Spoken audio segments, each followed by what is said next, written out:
So I'm here today with Denece Stratton. She is the chair of our staff parish committee. I'm really appreciative of Denece and her leadership in our church. She has done a tremendous job in helping us with various leadership and staffing issues. Denece, thank you for spending this time. Could you tell us a little bit about what the functions of the staff parish committee are? Well, staff parish committee addresses personnel issues.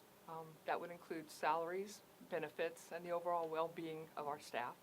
But we also do conflict resolution with issues with staff and congregation, long-term planning for our staff, as well as pastoral appointments. Right. Pastoral appointments, as you know, as pastors in the United Methodist Church, we're appointed. We're sent to a church. That is, that we're not hired or fired by the local church, but rather we belong to the annual conference and a part of that 750 church network where we are placed. So tell us a little bit about that appointment process. Okay. Well, it has to be a continuous process with 750 churches. We don't do it all between January and March. I shouldn't say we. They don't do it all between January and March.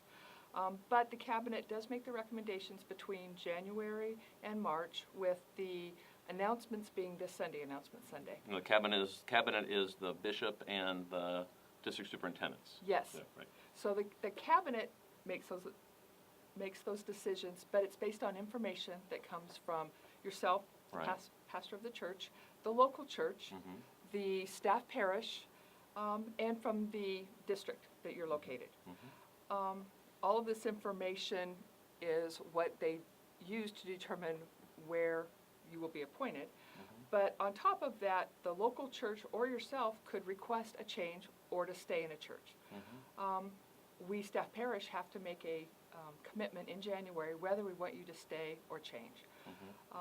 But all of this is superseded by the bishop and the cabinet, which has the authority to change pastoral leadership at any time. Their primary job, this cabinet, which is the bishop and the district superintendents, their job is to appoint leadership in these 750 churches in our conference. Well, as you know, I took a vow when I was ordained to adhere to the appointment process. In fact, they actually ask us in our ordination process if we're going to do that. So part of being ordained is embracing this system. And I've really come to see some strengths that lie in the appointment process and this idea of being a part of the whole body that's sent. And one of them is that it really brings home this idea that we're part of a larger team. And we tend to think about the local church as a team and our part in that, but really as United Methodists we believe in a much broader team that, of course, at one level is the 750 churches across the Florida Conference or the state of Florida. But even beyond, John Wesley said, "The world is my parish," and he really bought into this idea of the kingdom and how we're all part of the kingdom. And of course, you know that as part of a team, you have to adjust and ebb and flow based for the good of the team, not always for the best of the individual, but sometimes for the better of the individual, because we're all needed to be part of that team. I've also seen that because of the appointment process, the United Methodist Church will always have a trained pastor, that they do not have to go through a long period of transition. They don't have a search committee for a year, but literally the same day that one pastor is moved, the next pastor moves in. And so that really has been a real benefit. I also have found that it allows sometimes things to be said that need to be said because you don't have to worry about some of that job security issues, and allows church an opportunity to not have to stay long-term in a bad fit either. So there are some real benefits to the appointment process. So tell me, what is the local church's input? Does it have any input in this appointment process? We do. We do through an annual review that we have to fill out every January. So as staff parish, we have to provide information about the demographics of our congregation, the community that we're in, and because we have two congregations, it's information on both the Kenwood area and the downtown location. We have to talk about our service projects. We have to talk about our Bible studies, our discipleship, and our attendance, of course.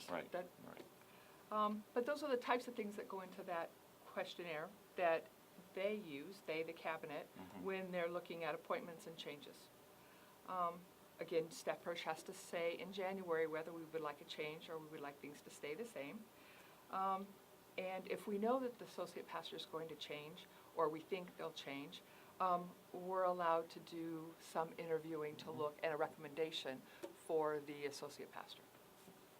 Well, thank you for that background. I know today you have some appointment news to share. Yes.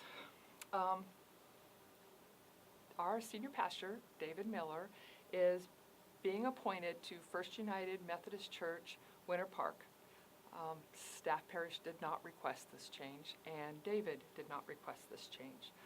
This was initiated by the bishop, as we talked about in the earlier process.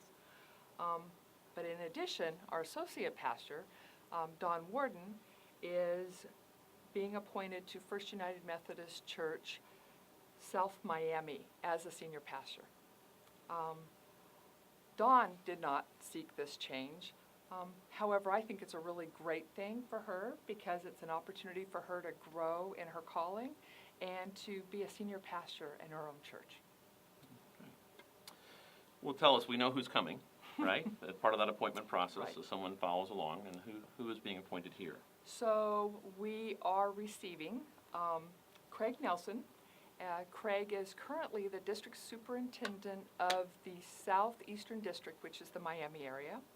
And we are also receiving Doug Townley, who is senior pastor at Auburndale United Methodist Church in Auburndale. Doug comes with 10 years experience as the senior pastor at the Auburndale Church, and Craig comes with many years experience at various churches. Right. And when will this take place? Well, let's do the whole thing because we have to talk about your goodbye. Right. So your last sermon will be May 31st. Right. And your goodbye will be on May 17th. Right. Pastor Dawn's last sermon will be June 14th, and her goodbye will be that very afternoon. She would like to do it as a luncheon. And Pastor Doug and Pastor Craig will join us on July 1st. Well, as I mentioned to you, I have known Craig for many years. In fact, I had a chance to have him follow me as an associate pastor where I was an associate pastor in Miami. And so I've known him for all of my ministry and have worked with him on the Board of Ordained Ministry and his role in leadership. And I know that we're going to be blessed as a church by his presence, and I know you'll really enjoy getting to know him.